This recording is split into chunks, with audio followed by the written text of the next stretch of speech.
Sudah makan belum? Pasti sudah makan. Dan makannya pasti dengan ikan.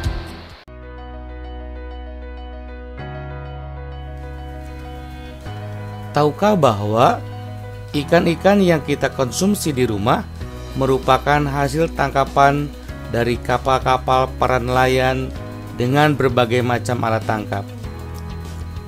Mau tahu cara menangkap ikan di laut?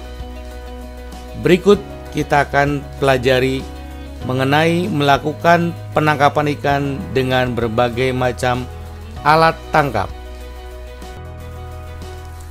Tujuan pembelajaran, unit ini berguna dalam mengoperasikan jaring lingkar, jaring pukat udang, jaring insang, dan alat pancing, serta menggunakan alat bantu penangkapan ikan dan menentukan fishing ground.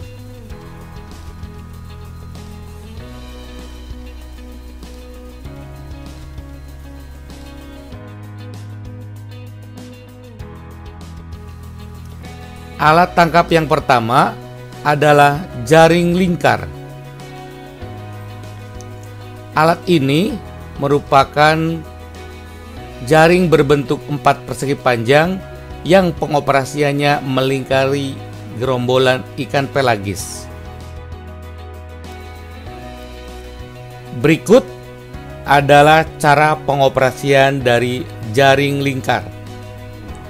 Jaring lingkar dioperasikan di fishing ground yang memiliki gerombolan ikan. Pertama-tama, kapal harus melingkari gerombolan ikan tersebut. Kemudian, jaring diturunkan dan bagian bawah jaringnya sedikit demi sedikit dikerutkan supaya gerombolan ikan tadi terkurung dalam jaring yang sudah kita turunkan.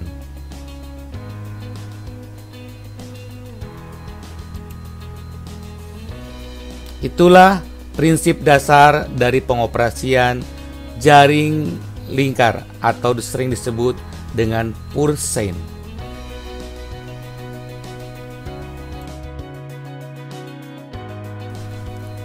Alat tangkap yang kedua adalah jaring pukat udang.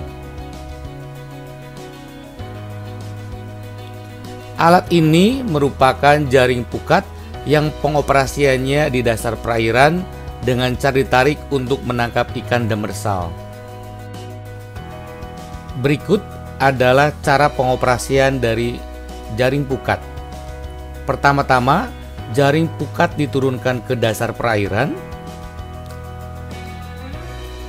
Kemudian alat tangkap ditarik secara perlahan dan alat tangkap akan menyapu dasar perairan.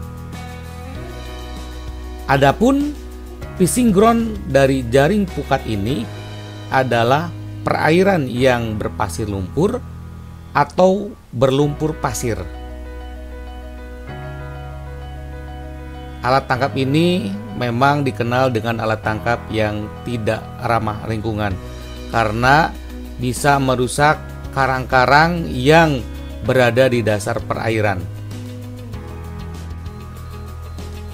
Selain pukat ikan yang menggunakan outerboard, ada pula pukat yang pembukaan jaringnya menggunakan bingkai atau sering disebut dengan beam troll. Biasanya alat tangkap ini digunakan untuk menangkap kerang-kerangan yang berada di dasar perairan. Namun kedua jenis alat tangkap ini sama-sama tidak ramah lingkungan.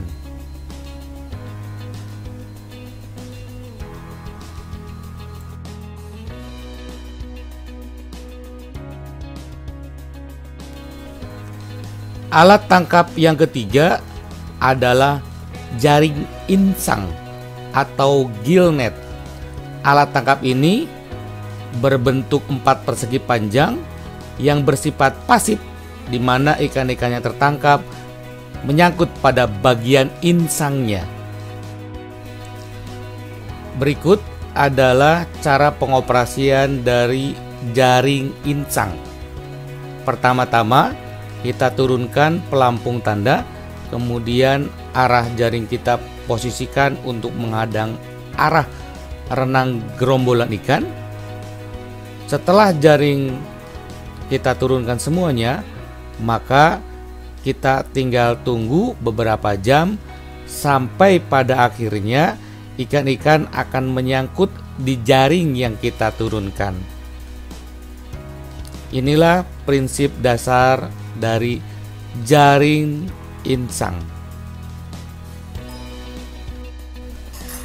Alat tangkap yang keempat adalah perangkap atau bubu.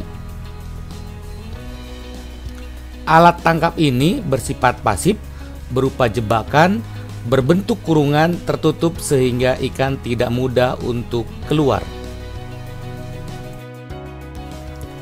Berikut adalah cara pengoperasian dari alat tangkap bubu. Pertama-tama kita turunkan pelampung tanda, kemudian bubu yang telah dikasih umpan diturunkan ke dasar perairan satu demi satu.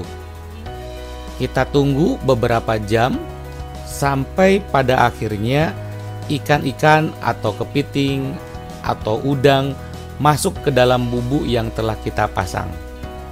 Karena bersifat jebakan, maka ikan tersebut bila mana telah masuk maka akan sulit untuk keluar kembali.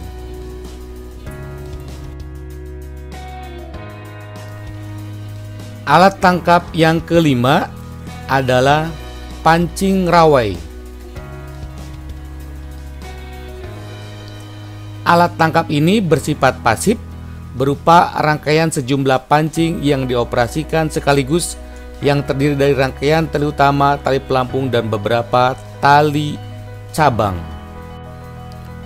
Berikut adalah cara pengoperasian dari alat tangkap pancing rawai. Pertama-tama kita turunkan pelampung tanda dan beberapa tali pancing yang telah dikasih umpan sekaligus. Kemudian kita tunggu beberapa jam sampai akhirnya umpan dimakan oleh ikan-ikan.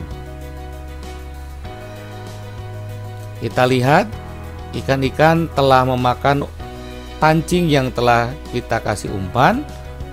Kemudian kita laksanakan proses penarikan. Adapun komponen alat tangkap ini terdiri dari tali utama serta beberapa tali cabang yang memiliki mata pancing. Berikut mata pancing yang digunakan pada alat tangkap pancing rawai. Inilah komponen alat tangkap pancing rawai, di mana dalam satu tali utama terdiri dari beberapa tali cabang.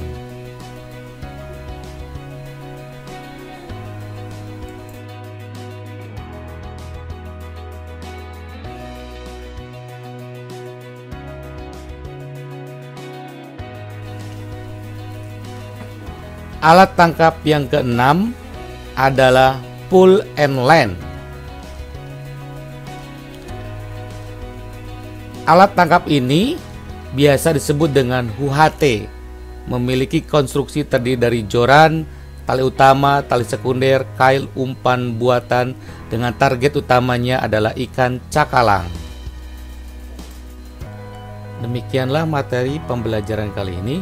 Semoga dapat berguna dalam melakukan penangkapan ikan dengan berbagai alat tangkap. Sampai berjumpa di materi berikutnya.